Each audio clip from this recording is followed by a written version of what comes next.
Pernah kebayang gak sih bahasa yang kita gunakan sehari-hari mulai dari belajar, Nggak bisa bahasa Inggris. transaksi jual beli, I just want to buy something here. Iya Pak, ini Pak, terusan Pak. Bahasa Inggris. dan semua aktivitas kita harus menggunakan bahasa Inggris? Atau bahasa yang digunakan orang bersuku Batak untuk berkomunikasi dengan orang bersuku Bugis adalah bahasa Jawa? Tentu ini bisa saja terjadi. Lantas, mengapa bahasa yang kita gunakan sebagai bahasa persatuan adalah bahasa Indonesia?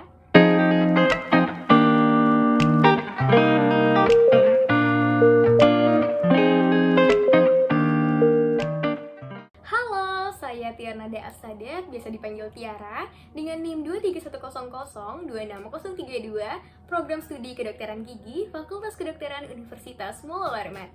Sebelum kita bahas lebih dalam tentang perkembangan bahasa Indonesia, kita harus lebih tahu dulu bagaimana asal-usul bahasa Indonesia. Bahasa Indonesia berasal dari bahasa Melayu. Bahasa Melayu menyebar ke seluruh pelosok Nusantara bersamaan dengan penyebaran agama Islam. Bahasa Melayu makin kokoh keberadaannya karena mudah diterima oleh masyarakat Indonesia yang dulunya disebut sebagai Nusantara. Hingga akhirnya bahasa Melayu digunakan sebagai lingua franca, yaitu bahasa yang digunakan sebagai penghubung antar suku, antar pulau, antar pedagang, hingga antar kerajaan. Seperti yang kita ketahui, pada akhirnya hampir seluruh negara Asia Tenggara menggunakan bahasa Melayu. Belum diketahui secara pasti kapan bahasa Melayu digunakan sebagai alat komunikasi. Namun, ditemukan beberapa prasasti yang tertulis dalam bahasa Melayu kuno, seperti prasasti kedudukan bukit di Palembang yang diperkirakan dibuat pada tahun 683, ada prasasti Tangguh Palembang yang diperkirakan dibuat pada tahun 684, prasasti Kota Kapur di Bangka Barat tahun 686, prasasti Karangbahi Bangko Merangin Jambi tahun 688, prasasti Ganda Suli di Jawa Tengah tahun 832, dan prasasti Bogor tahun 942. Prasasti Kedudukan Bukit adalah salah satu prasasti yang paling terkenal dari Kerajaan Sriwijaya. Ditulis dalam bahasa Melayu kuno yang mengisahkan penggambaran kemajuan pelayaran di Indonesia pada masa Hindu-Buddha. Berikut adalah terjemahan prasasti Kedudukan Bukit dalam bahasa Indonesia.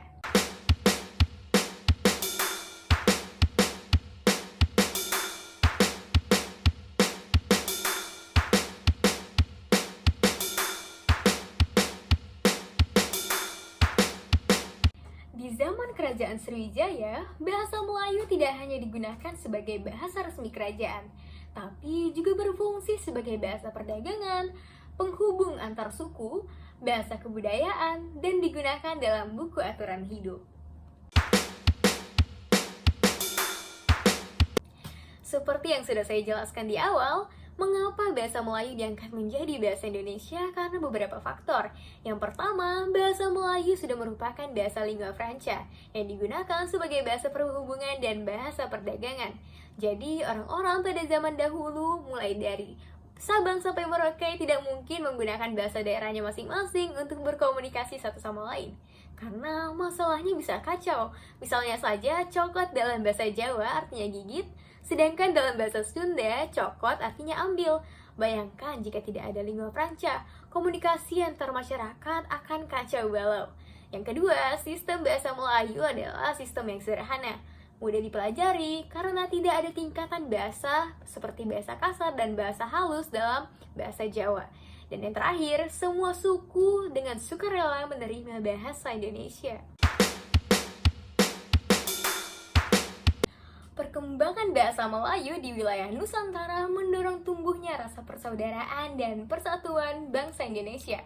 Oleh karenanya, para pemuda yang tergabung dalam perkumpulan pergerakan secara sadar mengangkat bahasa Melayu menjadi bahasa Indonesia dalam Kongres Sumpah Pemuda tanggal 28 Oktober 1928. Jauh sebelum kemerdekaan Indonesia.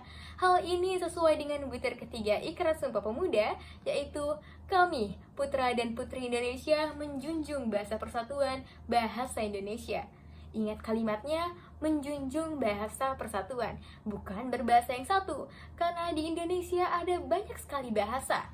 Tepat 1 hari setelah proklamasi kemerdekaan Indonesia, tepatnya pada tanggal 18 Agustus 1945, barulah bahasa Indonesia diakui secara yuridis, yang tertera dalam pasal 36 dalam Undang-Undang Dasar 1945 dengan bunyi, bahasa negara adalah bahasa Indonesia. Fungsi bahasa Indonesia secara umum dibagi menjadi 2. Yang pertama, fungsi bahasa Indonesia sebagai bahasa nasional, yakni lambang kebanggaan kebangsaan. Bahasa Indonesia merupakan simbol dari identitas dan kesatuan bangsa Indonesia yang terdiri dari berbagai suku, budaya, dan agama. Bahasa Indonesia juga menunjukkan kemerdekaan dan kedaulatan Indonesia sebagai negara berdaulat. Yang kedua, identitas nasional. Bahasa Indonesia menjadi ciri khas dan pembeda dari bangsa lain. Dan bahasa Indonesia juga mencerminkan nilai-nilai norma dan budaya yang dimiliki oleh bangsa Indonesia. Yang ketiga, dari bahasa Indonesia sebagai bahasa nasional adalah alat perhubungan masyarakat berbagai suku dan daerah. Bahasa Indonesia menjadi alat komunikasi yang efektif dan efisien antar masyarakat yang berbeda suku, bahasa, dan daerah. Bahasa Indonesia juga memfasilitasi kerjasama, koordinasi, dan integrasi antar masyarakat di berbagai bidang. Kemudian adalah fungsi bahasa Indonesia sebagai bahasa negara. Yang pertama, sebagai bahasa resmi kenegaraan.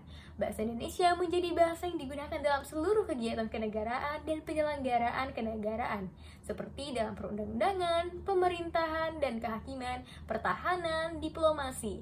Bahasa Indonesia juga menjadi bahasa yang diakui secara internasional sebagai bahasa resmi Indonesia. Yang kedua, bahasa pengantar pendidikan. Bahasa Indonesia menjadi bahasa yang digunakan dalam proses belajar mengajar di semua jenjang pendidikan, baik dari pendidikan dasar hingga dengan pendidikan tinggi. Kemudian, bahasa Indonesia juga berfungsi sebagai alat perhubungan tingkat nasional. Bahasa Indonesia menjadi bahasa yang digunakan dalam komunikasi antara pemerintah pusat dan daerah, antar lembaga-lembaga daerah, dan antar warga negara.